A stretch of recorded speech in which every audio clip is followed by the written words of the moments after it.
বিসমিল্লাহির রহমানির রহিম। প্রিয় দেশবাসী, আসসালামু আলাইকুম। বছর ঘুরে আবার এসেছে পবিত্র ঈদ উল ফিতর। অমন রমজানের ওই রোজা শেষে এলো খুশির ঈদ। তুই আপনাকে আজ বিলিয়ে দে, শোন আসমানি তাগিদ। আমাদের জাতীয় কবি কাজী নজরুল ইসলামের কালজয়ী এই গান গেয়ে আমরা স্বাগত জানাই পবিত্র ঈদ উল ফিতরকে। আমি বাংলাদেশের জনগণ সহ বিশ্ববাসী সকলকে পবিত্র ঈদ উল ফিতরের আন্তরিক শুভেচ্ছা জানাচ্ছি। ঈদ মোবারক। এই পবিত্র দিন উপলক্ষে আমি গভীর শ্রদ্ধা ভরে স্মরণ করছি সর্বকালের সর্বশ্রেষ্ঠ বাঙালি জাতির পিতা বঙ্গবন্ধু শেখ মুজিবুর রহমানকে। শ্রদ্ধা জানাই জাতীয় চার নেতার প্রতি। স্মরণ করছি মুক্তিযুদ্ধের 23 লাখ শহীদ ও 2 লাখ নির্যাতিত মা বোনকে। শ্রদ্ধা জানাই সকল বীর মুক্তিযোদ্ধাকে। আমি স্মরণ করছি 75 সালের 15ই আগস্টের কাল রাতে ঘাতকদের হাতে নিহত আমার মা বেগম ফজিলতুন্নেসা মুজিব, 3 ভাই মুক্তিযোদ্ধা ক্যাপ্টেন শেখ কামাল, মুক্তিযোদ্ধা লেফটেন্যান্ট শেখ জামাল ও আমার 10 বছরের ছোট্ট ভাইটি শেখ রাসেলকে। কামাল জামালের নবপরিণীত বধূ সুলতানা কামাল ও রোজি জামাল সহ আমার মুক্তিযোদ্ধা চাচা শেখ আবু নাসের এবং অন্যান্য শহীদদেরকে। প্রিয় দেশবাসী, বিগত 1 বছরের বেশি সময় ধরে বিশ্ব এক গভীর সংকটের মধ্য দিয়ে অতিবাহিত হচ্ছে। কোভিড-19 নামক এক মরণঘাতী ব্যাধি মানুষের স্বাভাবিক জীবনযাত্রা অন্তরায় হয়ে দাঁড়িয়েছে। দ্রুত ছড়িয়ে পড়ার ক্ষমতাসম্পন্ন এই ভাইরাস একদিকে যেমন অগণিত মানুষের জীবন কেড়ে নিচ্ছে, অন্যদিকে ক্ষতি সাধন করছে মানুষের জীবন জীবিকার। আমাদের স্বাস্থ্য ব্যবস্থা এবং অর্থনীতির উপর ব্যাপক নেতিবাচক প্রভাব ফেলছে এই ভাইরাস। গত বছর শেষ দিকে যখন বিশ্বব্যাপী সংক্রমণ অনেকটা কমতে শুরু করেছিল, তখন সকলের সঙ্গে আমরাও আশান্বিত হয়েছিলাম যে বিশ্ববাসী বুঝি এই মরণঘাতী ভাইরাস থেকে মুক্তি পেতে যাচ্ছে। কিন্তু মার্চের মাঝামাঝি থেকে দ্বিতীয় ঢেউ আমাদের সকল পরিকল্পনা ও প্রত্যাশাকে নস্যাৎ করে দেয়। মানুষের মাধ্যমে এই ভাইরাস ছড়ায়, কাজেই জনসমাগম এড়াতে না পারলে এ রোগকে নিয়ন্ত্রণে রাখা সম্ভব নয়। এ কারণে কষ্ট হবে জেনেও আমরা বাধ্য হয়েছি মানুষের স্বাভাবিক চলাচলের উপর বিধিনিষেধ আরোপ করতে। দোকানপাট, শপিং মলসহ ব্যবসা প্রতিষ্ঠানগুলো স্বাস্থ্যবিধি মেনে চালু রাখতে হচ্ছে। এই কারণে গণপরিবহন চলাচলের উপর বিধিনিষেধও আরোপ করা হয়েছে। এমনি এক অস্বস্তিকর পরিস্থিতির মধ্যে এবারও আমাদের ঈদ উল ফিতর উদযাপন করতে হচ্ছে। আমরা ঈদ উদযাপন করব, তবে অবশ্যই স্বাস্থ্যবিধি মেনে। কোনোভাবেই এই ঈদ উদযাপন যাতে করোনা ভাইরাস সংক্রমণ বৃদ্ধির উপলক্ষ না হয়ে ওঠে, সেদিকে আমাদের খেয়াল রাখতে হবে। জনগণের প্রতি অনুরোধ, আপনারা আবেগের বশবর্তী হয়ে আত্মীয় স্বজনের সঙ্গে ঈদের ছুটি কাটাতে যাবেন না।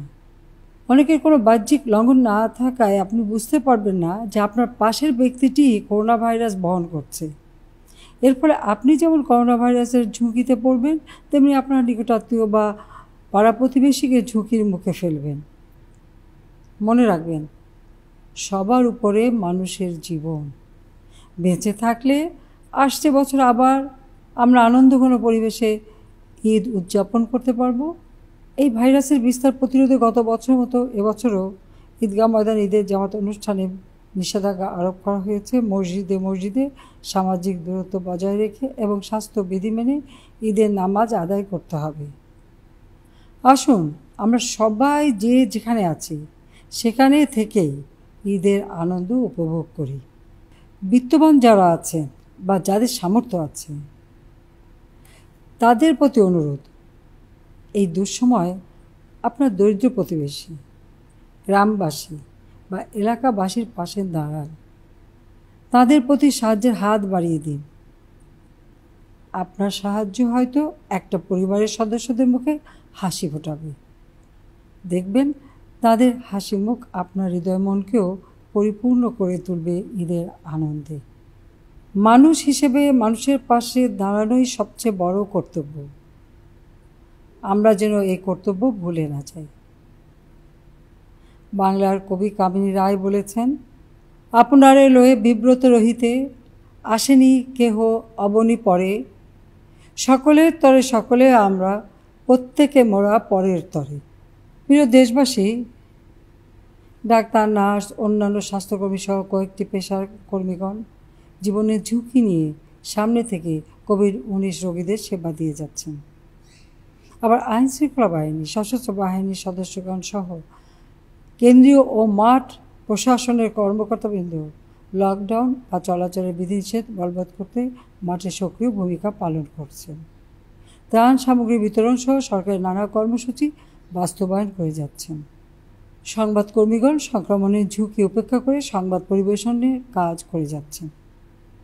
সবাইকে আমি আন্তরিক ধন্যবাদ এবং শুভেচ্ছা জানাচ্ছি। করোনা ভাইরাসে সংক্রমিত হয়ে বহু স্বাস্থ্যকর্মী, আইন শৃঙ্খলা বাহিনীর সদস্য এবং বিভিন্ন সংস্থার কর্মকর্তা কর্মচারী প্রাণ হারিয়েছেন। এছাড়া গত 1 বছর আমরা আমাদের অনেক প্রিয়জনকে হারিয়েছি। আমি সকলের রুহের মাগফিরাত ও আত্মার শান্তি কামনা করছি। শোক সন্তপ্ত পরিবারের সদস্যদের প্রতি গভীর সমবেদনা জানাচ্ছি। করোনা ভাইরাসের সংক্রমণ প্রতিরোধে আমরা যেমন সর্বাত্মক ব্যবস্থা নিয়েছি, তেমনি আক্রান্তদের চিকিৎসায় সর্বোচ্চ উদ্যোগ নিয়েছি। ইতিমধ্যে আমরা চিকিৎসা সক্ষমতা অনেক গুণ বৃদ্ধি করেছি।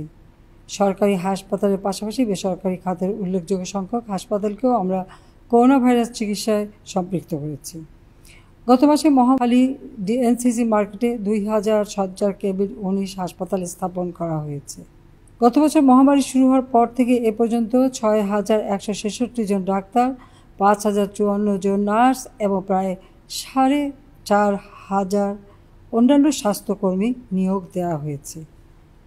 জেলা হাসপাতালগুলো সহ দেশের 130টি সরকারি হাসপাতালে কেন্দ্রীয়ভাবে অক্সিজেন সরবরাহ ব্যবস্থা চালু করা হয়েছে। তবে করোনা ভাইরাস প্রতিরোধে নাগরিক হিসেবে আমাদের দায়িত্ব সবচেয়ে বেশি। এই ভাইরাসের সংক্রমণ ঠেকাতে মাস্কের ব্যবহার অত্যন্ত ফলপ্রসূ বলে প্রমাণিত হয়েছে। কাজে বাইরে গেলে অবশ্যই মাস্ক ব্যবহার করবেন। পাশাপাশি যথাসম্ভব ঘন ঘন সাবান পানি দিয়ে হাত ধুয়ে নিন অথবা স্যানিটাইজার দিয়ে হাত জীবাণুমুক্ত করুন। সামাজিক দূরত্ব বজায় রাখুন। সেই সাথে সাথে আপনারা নিজেরা গরম পানির ভাপ নিতে পারেন। প্রিয় দেশবাসী, সবচেয়ে কার্যকর এবং পরীক্ষিত অক্সফোর্ড অ্যাস্ট্রাজেনেকার টিকা দিয়েই আমরা গণটিকাকরণ কার্যক্রম শুরু করেছি। আপনারা জেনেছেন ভারতীয় কর্তৃপক্ষ টিকা রপ্তানির উপর সাময়িক নিষেধাজ্ঞা আরোপ করেছে। ফলে সরবরাহ ব্যবস্থায় কিছুটা সমস্যার সৃষ্টি হয়েছে। এমত অবস্থায় আমরা বিকল্প উৎস থেকে টিকা সংগ্রহের উদ্যোগ নিয়েছি। ইতিমধ্যে রাশিয়া এবং চীনের টিকা উৎপাদনকারী সংস্থার সঙ্গে আমাদের আলোচনা চলছে। উপহার হিসেবে চীনের কাছ থেকে টিকা আমরা ইতিমধ্যে পেয়ে গেছি। আমরা টিকা পাওয়ার জন্য আমেরিকার কাছে অনুরোধ জানিয়েছি। বিশ্ব টিকাকরণ সংস্থা কোভ্যাক্সের কাছ থেকেও আমরা উল্লেখযোগ্য পরিমাণ টিকা পাব। বিভিন্ন উৎস থেকে আমরা 1 কোটি টিকা ক্রয়ের ব্যবস্থা নিয়েছি। খুব শিগগিরই দেশে টিকা আনতে শুরু করবে। তাছাড়া দেশেই যাতে টিকা উৎপাদন করতে পারি সে ব্যবস্থা আমরা নিয়েছি। নিজেদের টিকা তৈরিতে কয়েক মাস সময় লাগবে। আমরা দেশের সকল নাগরিককে টিকার আওতায় নিয়ে আসব ইনশাল্লাহ। প্রিয় দেশবাসী, প্রাণঘাতী করোনা ভাইরাস শুধু মানুষের জীবন কেড়ে নিচ্ছে না, এই ভাইরাস বিশ্ব অর্থনীতিতে বিপর্যস্ত করে ফেলেছে। সংক্রমণ এড়াতে লকডাউন বা সাধারণ ছুটি বলবৎ করতে হয়েছে। আমরা গত বছর একটানা 2 মাসেরও বেশি সাধারণ ছুটি বলবৎ করেছিলাম। দ্বিতীয় ঢেউ আঘাত হানার পর গত মাসের 5 তারিখ থেকে পর্যায়ক্রমে লকডাউন কার্যকর করা হয়েছে। এর ফলে অগণিত মানুষের রুটিরুজির উপর আঘাত এসেছে। কিন্তু এই কঠোর ব্যবস্থা গ্রহণ করা ছাড়া বিকল্প কোনো উপায় ছিল না। কারণ আমাদের স্মরণ রাখতে হবে, প্রতিটি দেশেরই স্বাস্থ্য অবকাঠামোর একটি নির্দিষ্ট সক্ষমতা রয়েছে। হঠাৎ করে দ্রুতগতিতে রোগী বাড়তে থাকলে তখন সেবা দেওয়া অসম্ভব হয়ে পড়ে। আপনারা দেখেছেন উন্নত দেশগুলো পর্যন্ত করোনা রোগীর সেবা দিতে হিমশিম খাচ্ছে। সেজন্য আমাদের কোনোভাবেই রোগীর সংখ্যা বাড়তে দেয়া যাবে না। তবে আমরা জীবন ও জীবিকার মধ্যে একটা সামঞ্জস্য বজায় রাখার চেষ্টা করে যাচ্ছি। যারা কর্মহীন হয়ে পড়েছেন তাদের সহায়তার জন্য সরকার সর্বাত্মক উদ্যোগ গ্রহণ করেছে। গত বছর করোনা ভাইরাস আঘাত হানার পর থেকে চলতি মাস পর্যন্ত সর্বমোট 1,29,613 কোটি টাকার সহায়তা কর্মসূচি ঘোষণা করা হয়েছে। এর মধ্যে 15 দিনা প্যাকেজের আওতায় 21টি খাতে সর্বমোট 1,21,353 কোটি টাকা বরাদ্দ দেওয়া হয়েছে। আর অনুদান বাবদ 8,260 কোটি টাকারও বেশি টাকা বিতরণ করা হয়েছে। গত বছর সাময়িক কর্মহীন 36,50,000 মানুষকে 2,500 টাকা করে মোট 912 কোটি 50 লাখ টাকা দেওয়া হয়েছে। এবছরও সমসংখ্যক মানুষকে একই হারে 912 কোটি 50 লাখ টাকা বিতরণ করা হয়েছে। এছাড়া ত্রাণ মন্ত্রণালয় 607 কোটি টাকা বিতরণ করেছে। দিনমজুর, পরিবহন শ্রমিক, সাধারণ শ্রমিক, নিম্ন আয়ের মানুষ, মাদ্রাসার শিক্ষক শিক্ষার্থী, মসজিদের ইমাম মুয়াজ্জিন, অন্যান্য ধর্মীয় প্রতিষ্ঠানের সেবকগণ, বেসরকারি স্কুল কলেজের শিক্ষক ইত্যাদি পেশার মানুষজন এ সহায়তা কর্মসূচির আওতায় এসেছেন। মুজিব বর্ষ উপলক্ষে আশ্রয়ণ 2 প্রকল্পের আওতায় প্রথম পর্যায়ে ভূমিহীন ও গৃহহীন পরিবারকে 65,654টি ঘর নির্মাণ করে দেওয়া হয়েছে। দ্বিতীয় পর্যায়ে 53,434টি গৃহ নির্মাণের কাজ চলছে। এ নিয়ে মোট গৃহের সংখ্যা দাঁড়াবে 1,19,088। বিভিন্ন কর্মসূচির আওতায় এ পর্যন্ত 3.5 লাখ পরিবারকে গৃহ নির্মাণ করে আমরা দিয়েছি। করোনা ভাইরাস মহামারীর সময়েও সামাজিক নিরাপত্তা বলয়ের আওতাধীন বিভিন্ন ভাতা, খাদ্য কর্মসূচি, শিক্ষার্থীদের বৃত্তি প্রবৃত্তি প্রদান সহ আমরা সকল ধরনের সরকারি সহায়তা কর্মসূচি অব্যাহত রেখেছি। এসব কর্মসূচির সুবিধাভোগী মানুষের সংখ্যা প্রায় 5,78 লক্ষ জনগণ। এর মধ্যে বিভিন্ন ভাতাভোগীর সংখ্যা 1,07 লাখ, খাদ্য নিরাপত্তার আওতায় উপকারভোগী সংখ্যা 2,18 লাখ এবং বৃত্তি উপবৃত্তি পাওয়া শিক্ষার্থীর সংখ্যা 2,53 লাখ। প্রিয় দেশবাসী, জনগণের সহযোগিতায় এবং আমাদের সরকারের সময়োচিত কার্যক্রম গ্রহণের ফলে আমরা বিগত 1 বছর করোনা ভাইরাস মহামারীজনিত আর্থিক অভিঘাত খুব ভালোভাবেই সামাল দিতে পেরেছি। আমরা যখন প্রথম ঢেউ সামলিয়ে অর্থনীতিকে সাবেক অবস্থার ধারপ্রান্তে নিয়ে আসার পর্যায়ে তখনই মার্চ মাসে দ্বিতীয় ঢেউ আঘাত এনেছে। এতে করে আমাদের প্রত্যাশিত প্রবৃদ্ধিতে হয়তো খানিকটা ভাটা পড়বে। তবে আমাদের অভ্যন্তরীণ এবং বিভিন্ন আন্তর্জাতিক সংস্থার হিসাবে এবারও আমরা আশানুরূপ প্রবৃদ্ধি অর্জন করতে সক্ষম হব। গত সপ্তাহে আমাদের বৈদেশিক মুদ্রা রিজার্ভ 45 বিলিয়ন মার্কিন ডলার অতিক্রম করেছে। চলতি বোরো মৌসুমে বাম্পার ফলন হয়েছে। বেশিরভাগ ধান ইতিমধ্যে চাষি ভাইদের ঘরে উঠেছে। সুষ্ঠুভাবে ধান কাটা মাড়াইয়ের জন্য আমরা সাশ্রয়ী মূল্যে হারভেস্টার বিতরণ অব্যাহত রেখেছি।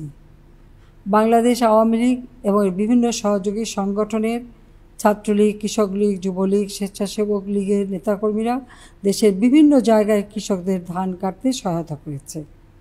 পবিত্র রমজান মাসে আমাদের দলের কর্মীরা দেশের বিভিন্ন স্থানে ইফতার ও সেহরি বিতরণ করেছে। চাষি ভাইরা যাতে তাদের উৎপাদিত ধানের ন্যায্য মূল্য পান, সেজন্য এবার চালের সংগ্রহ মূল্য প্রতি কেজি 40 টাকা এবং ধানের মূল্য 27 টাকা নির্ধারণ করা হয়েছে। প্রিয় দেশবাসী, ঈদের দিন আনন্দের দিন। মনের সব কালিমা দূর করে মানুষে মানুষে ভেদাভেদ ভুলে একে অপরের সঙ্গে মিলিয়ে যাওয়ার মধ্যে ঈদের আনন্দ। আজকের দিনে আমরা হিংসা, বিদ্বেষ, ঘৃণা, লোভ, অহমিকা, ক্রোধ, অহংকার ইত্যাদি যাবতীয় কুপ্রবৃত্তি থেকে নিজেদের মুক্ত করে সাম্য, ভ্রাতৃত্ব, ঐক্য, সৌহার্দ্য, সম্প্রীতির বন্ধনে আবদ্ধ হওয়ার শপথ নেব। আমাদের জাতীয় কবি কাজী নজরুল ইসলামের কয়েকটি পংক্তি উদ্ধৃত করে আমি আমার বক্তব্য শেষ করছি। পথে পথে আজ হাঁকিব বন্ধু, ঈদ মোবারক আসসালাম। ঠোঁটে ঠোঁটে আজ বিলাব সিন্নি ফুল কালাম। বিলিয়ে দেওয়ার আজিকে ঈদ, আমার দানের অনুরাগে রাঙা ঈদগারে সকলের হাতে দিয়ে দিয়ে আজ আপনারে দেহ নয় দিল হবে শহীদ। আপনারা সবাই ভালো থাকুন, সুস্থ থাকুন, নিরাপদ থাকুন। মহান আল্লাহ আমাদের সহায় হন। আবারও সবাইকে জানাই ঈদ মোবারক। খোদা হাফেজ। জয় বাংলা, জয় বঙ্গবন্ধু। বাংলাদেশ চিরজীবী হোক।